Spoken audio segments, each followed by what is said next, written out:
You are now tuned into the 2-Minute Warning, a live stream community conversation pertaining to social and political issues and how we can collectively resolve them. Powered by the Westside Gazette.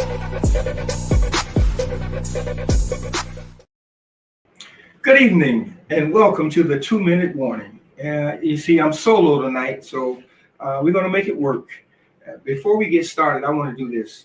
To Miss Terry Dillard. Terry is one of our staunch supporters, and she's a community activist. This is some of Terry's work, and you might have seen it on YouTube and on TikTok, where she is an avid boycotter about those businesses who don't support us and we support them. This is one of her products. Okay, and I'll tell you more about this in some other shows, but right now I just wanted to give Terry her propers. This t-shirt and this mugs is compliments from Terry. And Terry, we certainly appreciate you and all the hard work that you do. Here's to you. Now, as it pertains to tonight's show, if you take a look at the backdrop, that'll give you some idea of what's going on.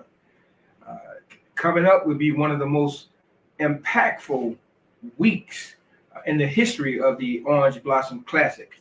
And we want everybody to come out and join in all of the activities and all of the fun, all of the, the junk talking, and just have a good old-fashioned HBCU homecoming. All right? Now, since I'm by myself, we're going to bring on our sports aficionado, Coach Noonie Robinson, and let Noonie bring us up to snuff with what's happening in the sports world. Come on, Noonie. All right. Thank you, Bobby. And I hope everybody has a great time tonight. I just wanted to mention a few things before I get to the Orange Blossom Classic, for which I have some very, I think, important opinions. I want to talk about Shedeur Sanders for briefly. He had his first start last week in a game against the Carolina Panthers. It was a exhibition game, but he acquitted himself quite well, completing 14 of 27 passes for 138 yards, and he threw 2 touchdowns. And I bring him up only because of his precipitous fall in the draft, if you recall, a few months ago. And because he had been one of the highest ranking quarterbacks, and all of a sudden he falls to the 5th round. Not only that, the insult was even doubled when he was drafted after Gabriel Dillon from Oregon by the same team. I thought it was, we still trying to figure out how that happened, but I'm thankful that he's done well. Not sure about the NFL though, because now he has a leg injury, so others will get a chance to shine, but I'm praying that he does extremely well. He's a quality kid. Next, I want to talk about Micah Parsons of the Dallas Cowboys. I don't know what's wrong with Jerry Jones. You're talking about one of the 5 best players in the league and probably number 1 when it comes to his position. Now, he is under contract for 1 more year for $25 million. But if you're talking about that caliber player, seems to me you want to sign him and get that done. But Jerry Jones seems like the attention that he's getting in the media, negative or not. So it hasn't been done yet. When it does happen with the Cowboys or whomever he signs with, it's going to be in the neighborhood of $172 million for 4 years. If he plays this year, it'll be for $25 million. He may or may not play. If it does, I'm sure there's going to be a bunch of disagreement there. Let me move on. Venus Williams. You all know who Venus Williams is. You know how old she is now. She's 45 years old. She's the big sister of Serena, and she has been a trailblazer and a role model. But she has been given a wild card exemption to play in the U.S. Open at 45 years old. Now, some of you all may not remember that the last person who was a little bit older than she was someone named Renee Richards at 47 in 1981. The thing about this person was that she was a transgender. She from a man to a lady so she could play tennis back in 81. That was pretty newsworthy. Yeah, newsworthy. That's right. Bobby, I want to talk about this football coach at South Carolina State also. His name is Chennis Beard. Hold up. Before you go there, I'm still stuck on precipitous. That word you use, English teacher, you got me on that one. But come on, All right. Okay. Thank you, brother. Chennis Berry is at South Carolina State. Before he went to South Carolina State, he was at Benedict College, where he won 2 championships. SIAC, was undefeated. I just like his style. I think he has a lot of charisma. I think the players love him. I think they may be the dark cloud team in HBCU football this year. Now let me get to the Orange Blossom Classic. It's a great game between the Howard Bisons and FAMU Rattlers. It's going to be played at the Hard Rock and at 4:00. That's what I want to emphasize, Bobby. The fact that it's starting at 4:00 means that the committee, or whoever's responsible for the details, understands that the heat down here is unbearable, and I'm glad they moved the game to a later time. I think it will bring more fans out. I know the West Side Gazette has been promoting it full steam ahead on digital and print media and other areas. And I just think it's going to be a wonderful game. The other thing I wanted to point out, though, was that I think the Classic is most impactful and effective when FAMU is always playing. I don't think it should be FAMU against some other opponent. It shouldn't be 2 opponents from outside the state, as which occurred last year. So I want the fans to understand how important this game is to everybody, and I hope that they will come out and play. I think it's going to be a great game. 2 outstanding coaches, bands. Howard is the preeminent HBCU in the country. Some people may argue, but it's the truth. They have all, and it's going to be a great football game. So I hope people come out. And for me, that's it for tonight. Have a great show, my brother. Thank you so very much. Our Hall of Famer, Sylvester Nooney Robinson from Tuskegee.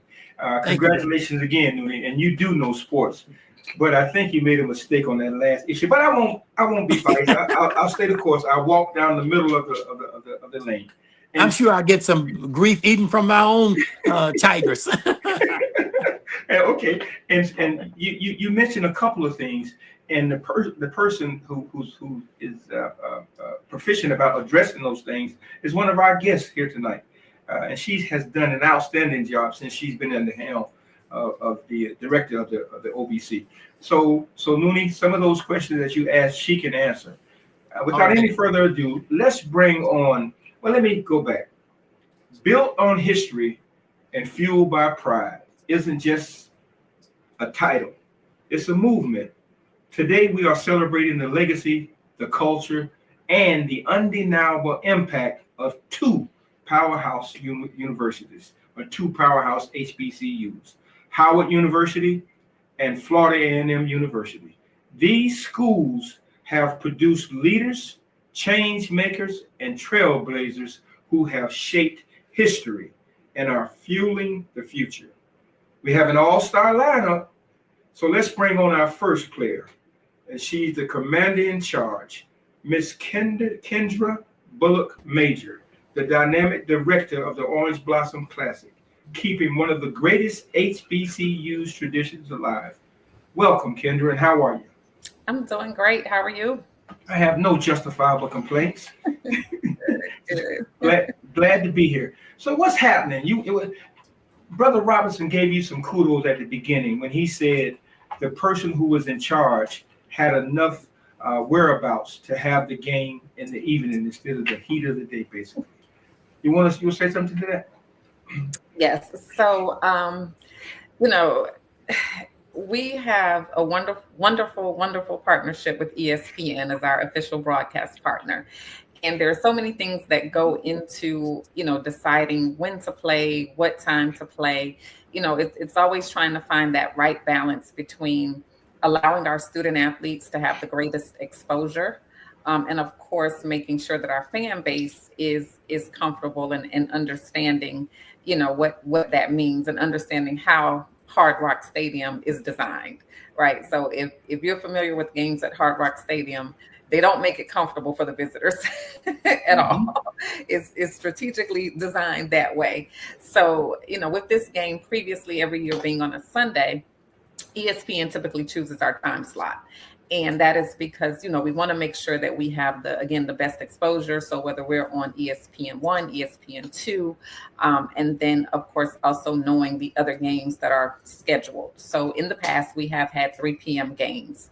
This year the game was placed on Saturday because we've got Labor Day weekend this year. It's just bringing so many wonderful football matchups. Sunday we have University of Miami and Notre Dame. And of course, we share a stadium with the Dolphins and the University of Miami.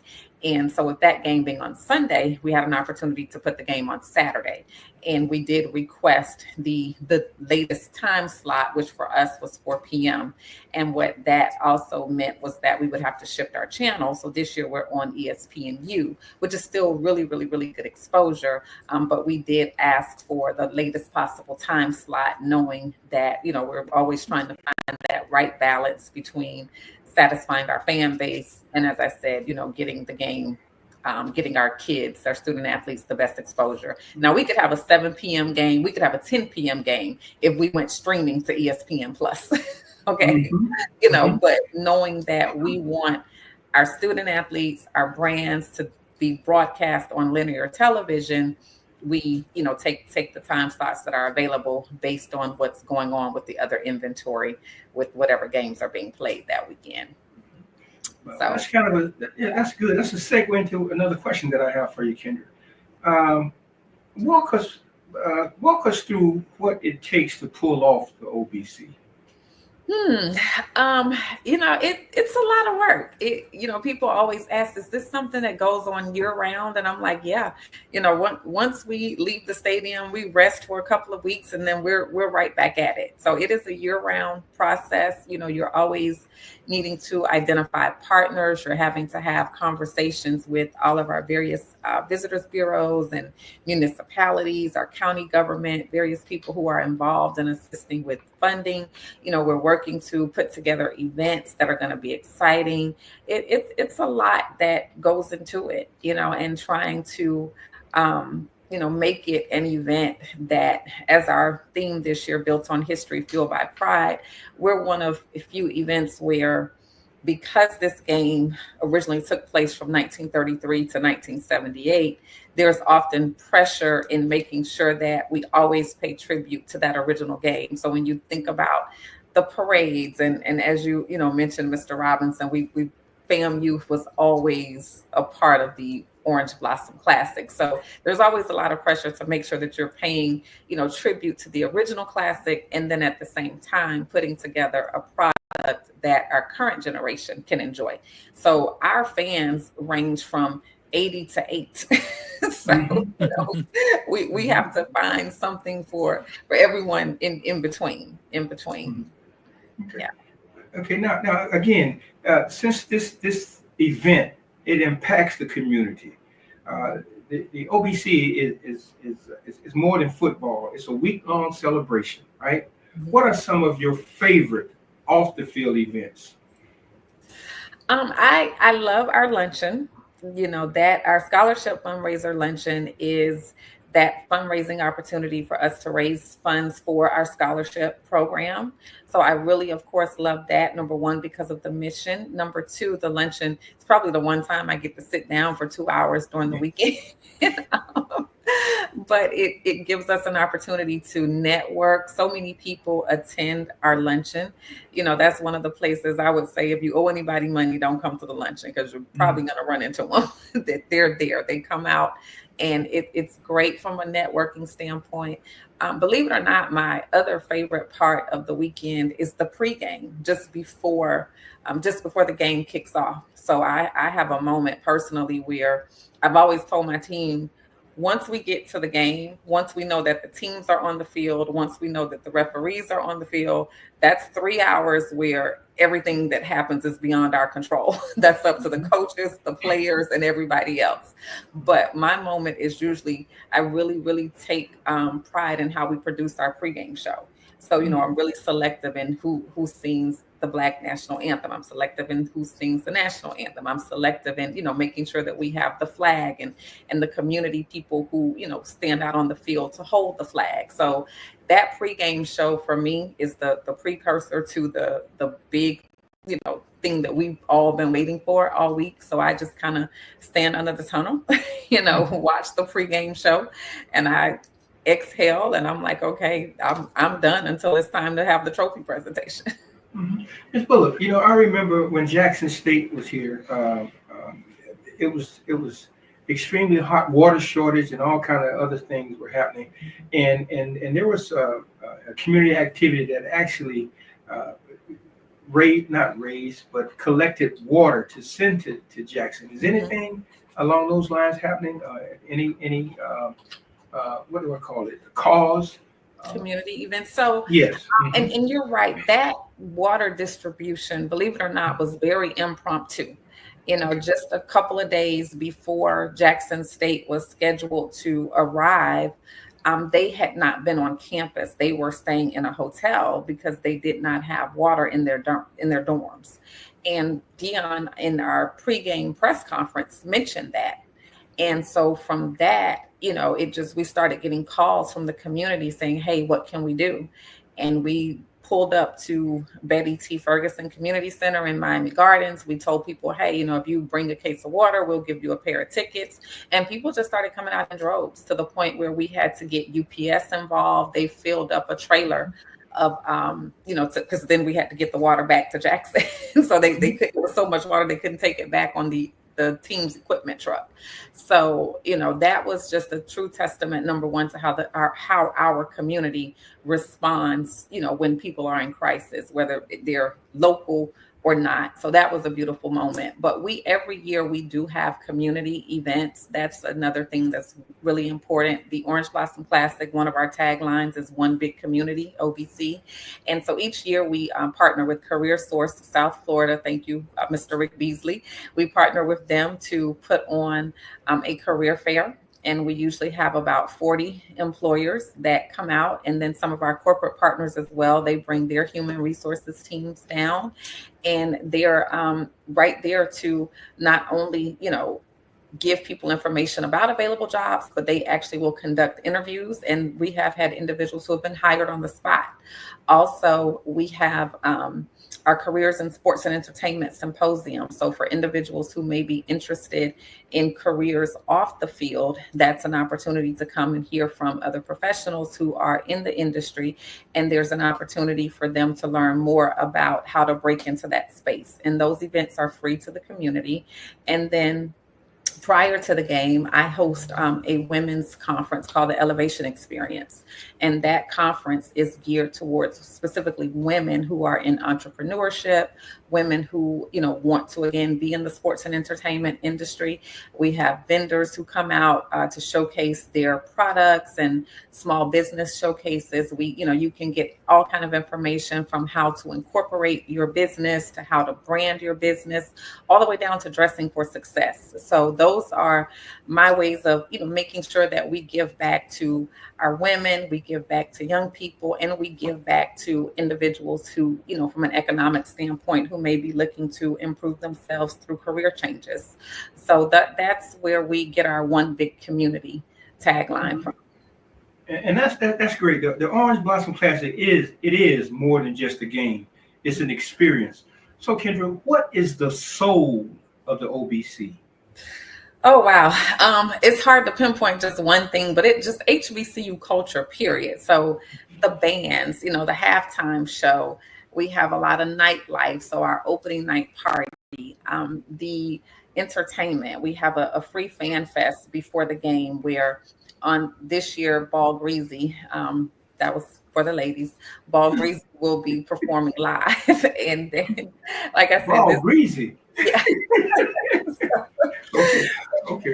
Right. So, we've had so many people to grace our stage. And then, this is also, I say that this is one weekend that brings sports, entertainment, politics, social justice. We've had the National Black Caucus of State Legislators who have hosted their national conference with us during the OBC weekend. We've had the Florida Black Caucus of State Legislators who've hosted their conference. We've had the Florida Professional Black Lobbyist Association, who's hosted their conferences here. We had last year Ben Crump as our keynote speaker for our luncheon. When we started back in 2021, we were, of course, just coming off of COVID, and we were at the height of the Black Lives Matter movement. So we were just coming from the death of George Floyd and Breonna Taylor. So Ben Crump was there with us, with the families of George Floyd and Breonna Taylor. So we recognized them on the field, and, you know, they were in the parade. So this is one event that, again, from politics to social justice to entertainment, you name it, is baked into 1 week. Okay.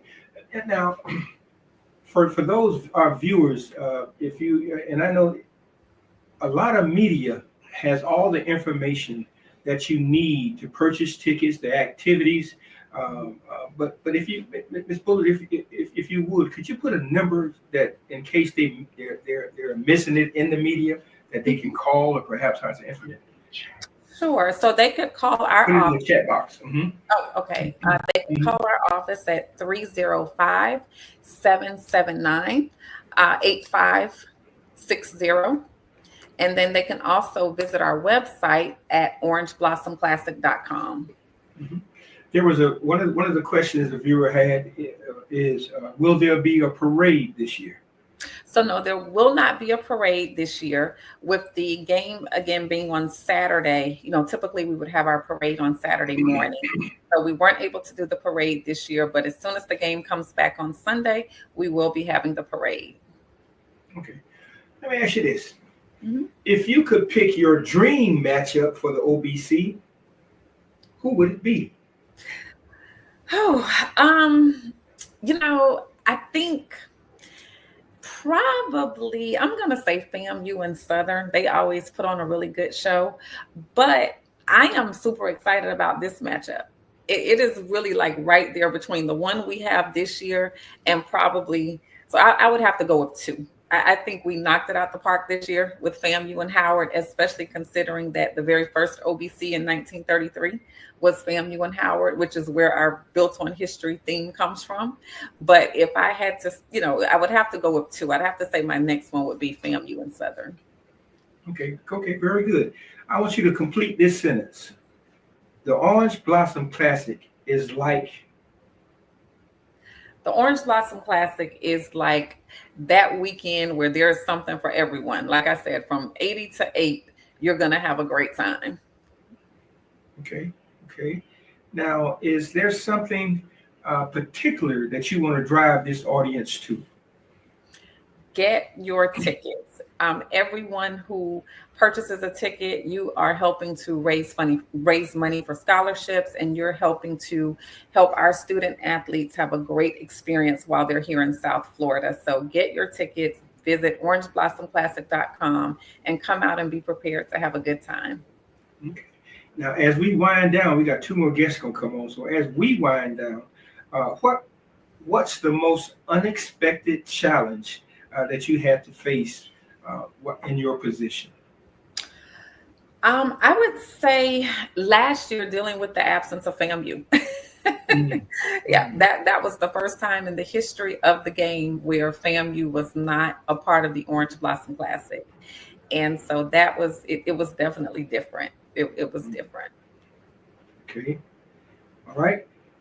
I'm trying to see if there's anything we missed wait, can you tee up that video? Give us a moment here and let's see what's happening. Yeah. Mm-hmm.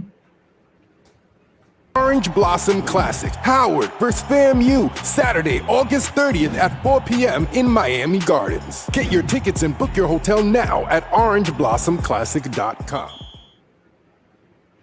Okay, that's a plus. One other thing before you go, a fun and personal thing, if you will. Do you have a favorite halftime show moment since the OBC Rivals? Oh, yes. So the very first game in 2021, when the Marching 100 did a formation as a tribute to LeBron James dunking a basketball. Yeah, I remember that. I remember that one too. That's good. Okay, I'm trying to run through. Do we have any questions from our audience? All right then, Miss Kendra, it's been a pleasure, and I hope that all of our viewers and listeners please purchase your tickets and let's support this cause because it's about us. And I see we got a lot of rattlers watching, in particular, a lot of them. So thank you again, and please come back. All right, thank you. All righty. Okay, next here. That was quite interesting. We could go on and on and on and talk about that, but I want to do this.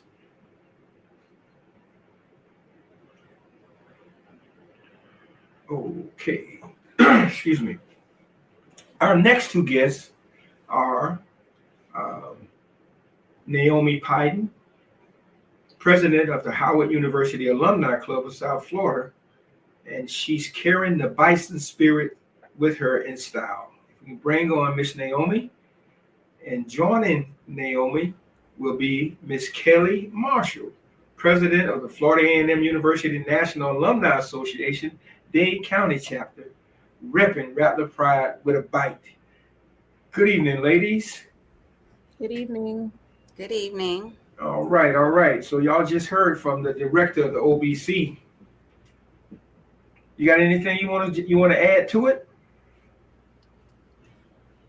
I agree with everything you said. So I would say first, I'm for the South Dade chapter. There are so many Rattlers in the Miami-Dade, South Florida area that we actually have two chapters. But FAMU, this has been a long history, and we are glad to be a part of it. It's a great recruiting tool and exposure for all HBCUs, not just for FAM, although obviously that's where my heart is. But it's a great recruiting tool to have and to be a part of the Orange Blossom Classic again. Very good. With Zakia, South Florida is an interesting place, especially for Black professionals. And I think this game allows Black professionals to be in the same space and to bring in and recruit youth, like Zakia said, and just have a weekend of camaraderie. Very good. Now let's do this. We're going to step back for a moment. Introduce yourselves. Who are we talking to? Let's go with you first, Naomi. So my name is Naomi Pan. I am a 2013 graduate of Howard University. I moved back home. I'm born and raised in Miami, Florida. Moved back home after I graduated. Got 2 master's degrees from the University of Miami and have been in service in the Alumni Club of South Florida since 2017. Okay. Ms. Kelly? Okay, so I am Zakia Kelly Marshall. I am also born and raised from Southwest Miami-Dade. I'm a Humphreys era, what I like to refer to as a Humphreys era Rattler. And I moved home as well afterwards. Got married to my husband, who I met at FAM. He's one of Billy Joe's boys. And we have 3 children, and this is my 21st. Today's the first day of school, so for all my educators, I feel you today. But this is my 21st year teaching for Miami-Dade County Public Schools. Okay, very good. Now, Naomi, are you're a professor or teacher as well, right? I'm a professor at Miami-Dade College, yes. Okay, so we got a connection here, right? Both of you have attended 2 of the premier HBCUs in the world, in the country. And that's something to be proud of. And now you're giving back. What does it mean to you coming from HBCUs and now capable of producing more HBUs students? Well, I know before I worked for Miami-Dade College, I was working with Miami-Dade County Public Schools as well. And up until last year, I assisted a young student into earning his admission into Morehouse College. And I just honor and support any student that is looking to go to an HBCU because it's so much more than just a college. It's an experience. It's a life-changing and life-altering experience to attend an HBCU, especially as a young Black student here in Miami, Florida. And just being able to help usher in a new generation of HBCU graduates or HBCU hopefuls is just extremely rewarding. And even now, as my position as the president of the HUAC South Florida, being able to support the students that are currently on campus while also engaging the alumni that are here in South Florida, because we do engage alumni from Key West all the way to West Palm Beach. So just kind of keeping everybody in the loop, and it's good to serve. Okay, Kelly, same question. So exposure. So I'm like I said, born and raised Southwest Miami-Dade. FAMU wasn't. I didn't know about FAMU. That wasn't something, and it was like my mom was really big on college tours and taking me out and learning about HBCUs. I was in high school. Where we live, we don't have that exposure to HBCU. So I want to be able to provide. My husband has had students. He was, had students that have gone to FAM because they knew that he was a Rattler. I've had students that have gone to FAM because they knew that I was a Rattler, and that was really their first exposure to FAM. He took a couple of years ago, we went to the football clinic at FAMU, and his school that he's at is basically PWI for high schools. But some of the non-Black students were like, can we go? Can we attend FAMU? Where they didn't know about FAMU, and they didn't know that was something that they could attend, that it's not just, that exposure for them was something, big. It was huge. So, exposure and making sure that our students that make it to FAMU are able to stay at FAMU and graduate. Because the FAMU that, we always joke about it, the FAMU that we got into might not be the FAMU that we would still be able to, with the criteria and the funding, that we would be able to get into or even be able to stay at. Yeah, you're absolutely right about that. I can attest to that, but I'll leave that alone. That's a whole nother story. Okay, Howard University has produced legends. What makes the Bison experience so unique, Naomi? It's so hard to put into words. Whenever anybody asks, I say Howard was hands down the best 4 years of my life. Beyond the academics, it's an experience you leave Howard with family, with just so much exposure you gain. They call it beyond a social network. You gain family and friends, and you become a part of this network where you're able to communicate and engage with alumni essentially all over the world. To know you were walking the halls of the same people like Langston Hughes, even Kamala Harris, to know we were in the same seats in the same classrooms, it just births an experience that you can't really put into words. I know I make it a habit to go back at least once or twice a year just to see the campus and to know that I'm part of this outstanding legacy that's been around now for over 150 years. Okay, very good. FAMU pride runs deep. It does. What's one tradition that every Rattler carries for life? And I'm talking to you, Mrs. Kelly. One tradition every Rattler carries for life. I think that Rattler pride, we always take that sense, and when I say pride, that we are second to none. It doesn't matter what our rankings is, it doesn't matter what's going on FAMU, we always carry as if nothing else exists. Like there's no other, we love and support all the other HBCUs, but the way we promote that Rattler spirit and that Rattler pride is second to none. I'm trying to contain myself and not be biased. It's hard. It really is. I'm serious, but it's all good. It's all good. Okay, back to you, Naomi. What's your favorite Howard Pride moment here in South Florida?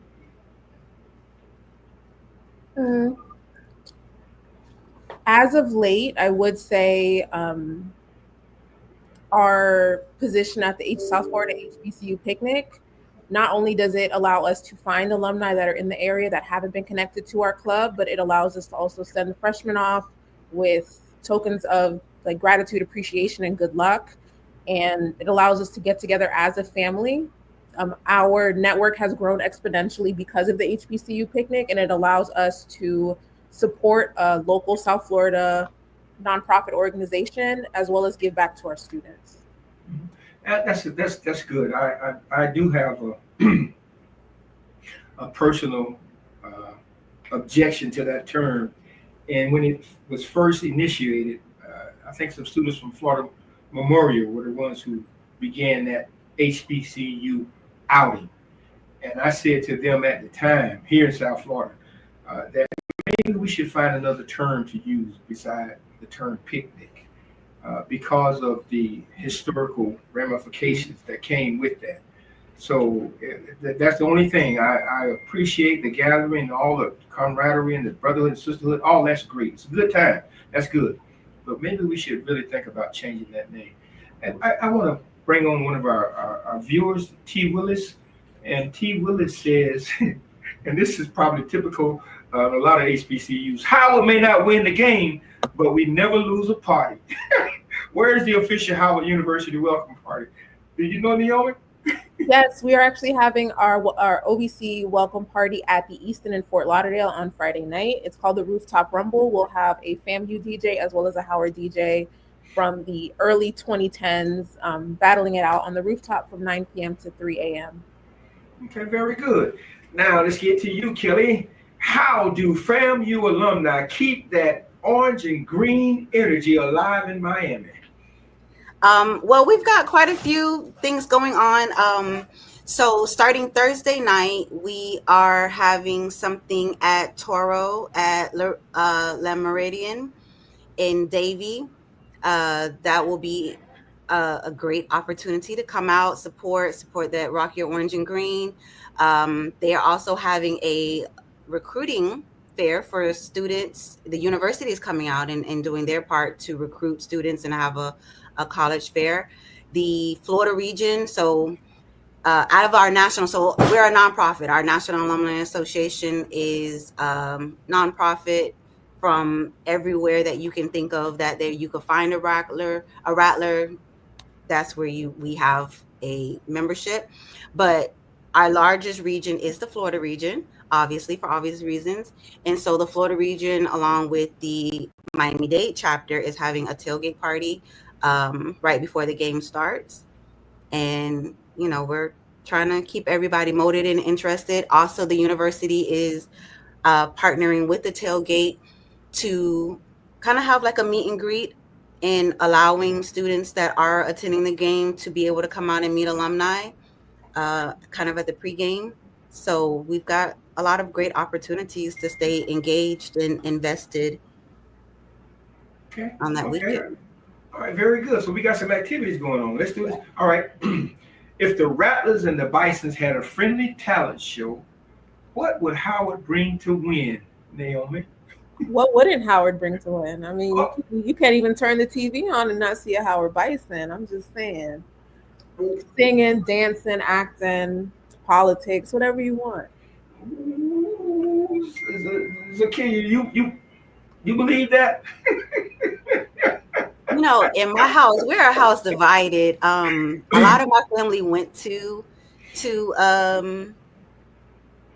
Howard, and the one thing they can never brag about is winning the game.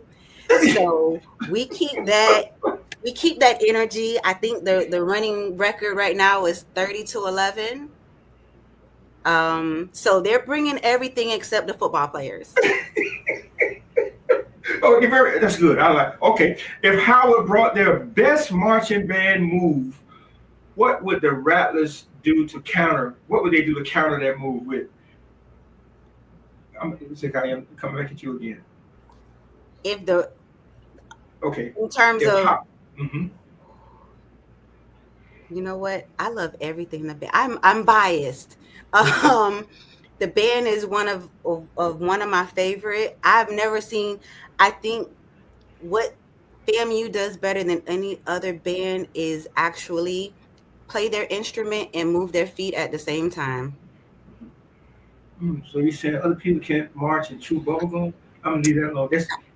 No, I'm not saying. I didn't call the school. I just said something. Okay. Naomi, I didn't.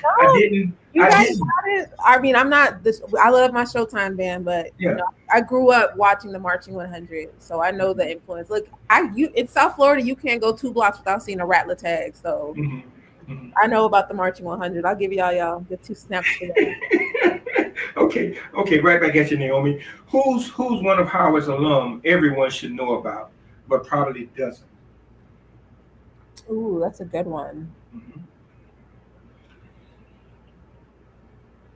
I think in the spirit of staying in the realm of Florida, Zora Neale Hurston. A lot of people don't know that she did attend Howard, and as of recently, I believe last school year, the swim team actually got the key to the city of Eatonville on the west coast of Florida. So I would stick with Zora Neale Hurston. And she was also the first editor of the Hilltop. Yes, ma'am.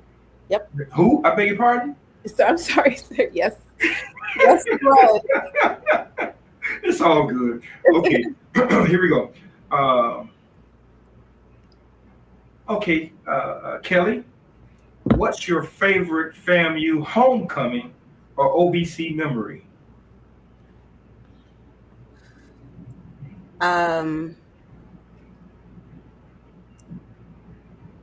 Ooh. So I have not been to homecoming since I left Tallahassee. But that's, you know what? That's a good question. I love both. I love the Orange Blossom Classic. So obviously neither one of us, I was born in 1978. So I missed, and one of the things I do love to hear is my former chapter president talk about growing up in an era with the Orange Blossom Classic in Miami and how much it meant to the community and growing up.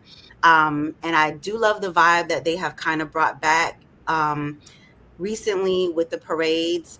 So the last Orange Blossom Classic, I would say the parade was probably one of my favorite things to participate in, because I was actually in the parade and that was my first time being in a parade. And when it comes to homecoming, for FAM, I would probably say I'm a football person, so I do stay from first quarter. I am not one of those that leaves at halftime, so I do stay from first quarter to last quarter, even when the score is embarrassingly out of hand and ridiculous. But I would actually probably say the tailgate vibe outside of Bragg Memorial Stadium is unmatched to anything else that I've experienced. So that would be my favorite homecoming memories. Okay. Let's go to our viewers. Let's see what Sonia Robinson is asking. She asked the question, what are some of the things you all are doing to grow your alumni club? Let's go with you first, Naomi. So aside from the South Florida HBCU event that takes place in the summer, where we get probably our largest recruitment effort for local alumni, we actually just, a few members of the South Florida Club just chartered HUAC Caribbean and West Indies. You know, we're in South Florida. We have a huge Caribbean population. Me, myself, and my Vice President, Kier Bascom, are both Caribbean descent. And a lot of students, after they graduate from Howard, relocate to South Florida. So bridging that connection between the West Indies and the Caribbean and the mainland North America, United States. So even introducing that club has brought in alumni that identify Caribbean descent. And yeah, we're just multiplying by the day.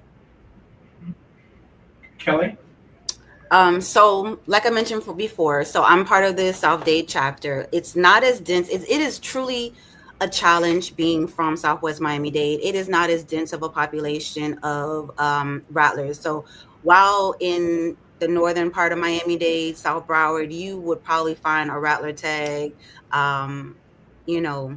everywhere. It becomes a little less in terms of exposure. So I know for our chapter specifically, we're working on exposure, working on recruiting students, attending, being vigilant and being present when it comes to open houses at the high schools, in terms of college fairs, reaching out to. So part of what people don't realize is that part of our funding structure being a public school is based off of how many students we recruit into STEM magnets or into our STEM programs.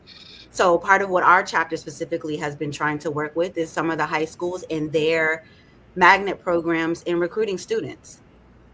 So student recruitment has been a big thing. We've recently started, attending churches, meeting Rattlers where they are, right? Praise and worship is a big part of just the Black community as a whole. Community events, participating, being present. And believe it or not, growing your chapter, sometimes I just walk out, I make it intentional to walk out wearing my FAMU paraphernalia.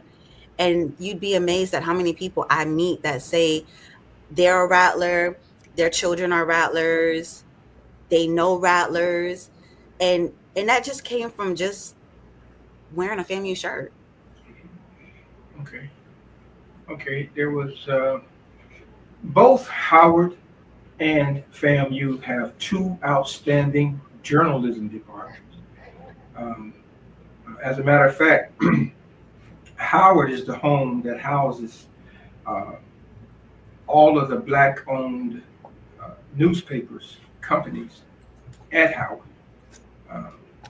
FAMU has an outstanding journalism program, award-winning, both of you. So what Black newspapers do you subscribe to? Both of you. Guilty. Mm-hmm. I can't say that I subscribe. I am completely guilty. I do read, but I can't say that I subscribe. Okay, honest, appreciate it. Mhm. Naomi? I was an alumni. Actually, I was a contributing editor and photographer for the Hilltop, so I still get the Hilltop to my emails regularly. Mm-hmm. What other? I just that one. And see, it's extremely important, and I'm not blasting you, putting you on blast, because you all are doing what you're supposed to do, and that's to uplift our race, and you're doing it. So I can't take anything from you. As a matter of fact, I'm extremely proud of what you're doing. You're teaching the children, and you continue to give back, and we need that. Okay, in 3 words, Kelly, I want you to describe Florida A&M University.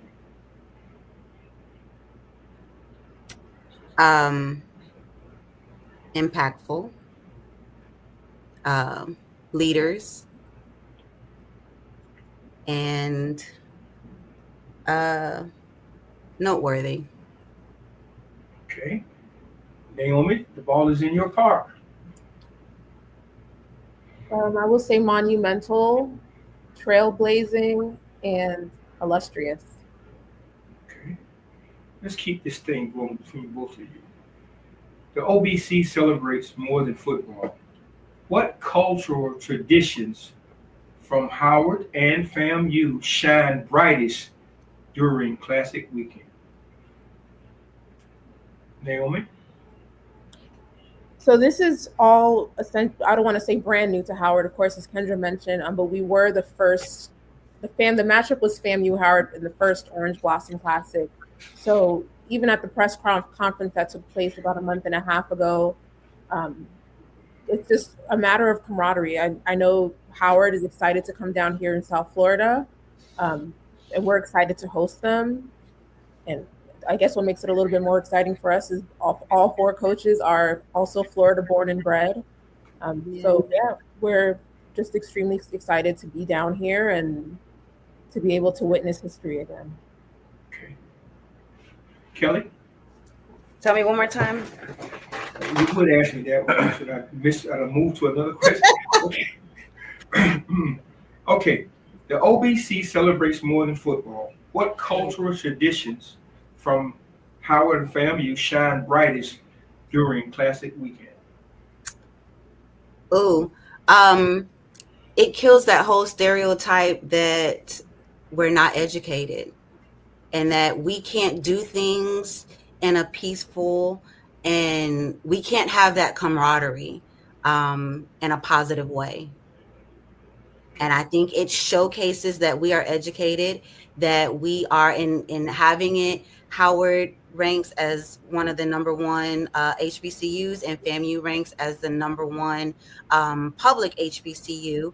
And that exposure alone is priceless in a city that I think we tend to get lost in what the media portrays us to be.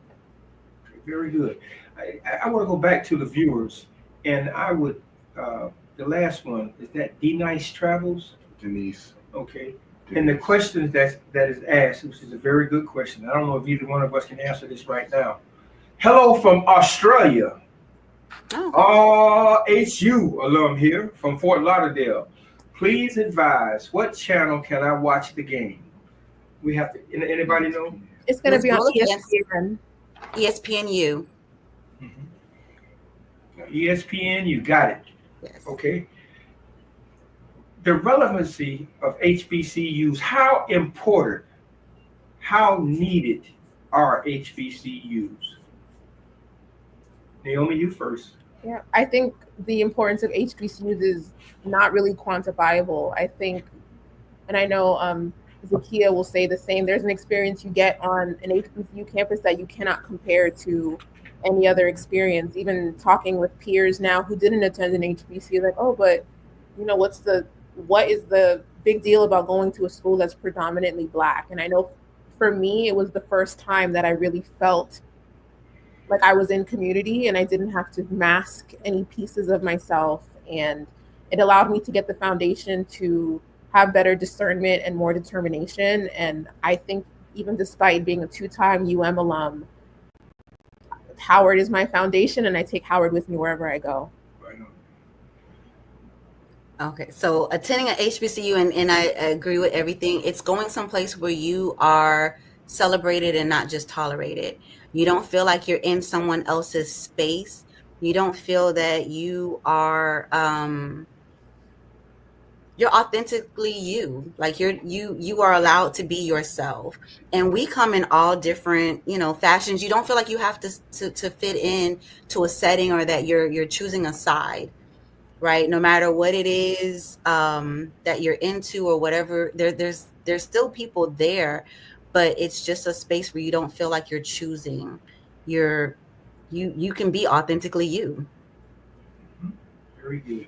Okay, as we approach the top of the hour, can you put your contact information in the chat, so if somebody wants to join your organizations, they can. Okay, all right. Okay, now I want you, Naomi, to give us your best one-liner to hype up Howard before game day. I'm just going to echo what Tanisha said. We may have lost the game, but we've never lost the party. So see you guys on Labor Day weekend. Okay. And now, Kelly, I want you to finish this sentence. When the Rattlers strike, we will strike, and strike again. Okay. That was a give me. That's okay. That was a good one. That was the one when the question was asked about what tradition or what was. Every Rattler knows that when we strike. That's right. That's just one. Okay. And that's the Humphreys era. The Rattler Charge was written by Dr. Humphreys. Mm-hmm. Can you repeat it? Oh no! See, I'm not that talented. I can go along with it. I know most of it, but I know I could not repeat all of it from start to finish. I should be able to, huh? Give us a little bit. Come on.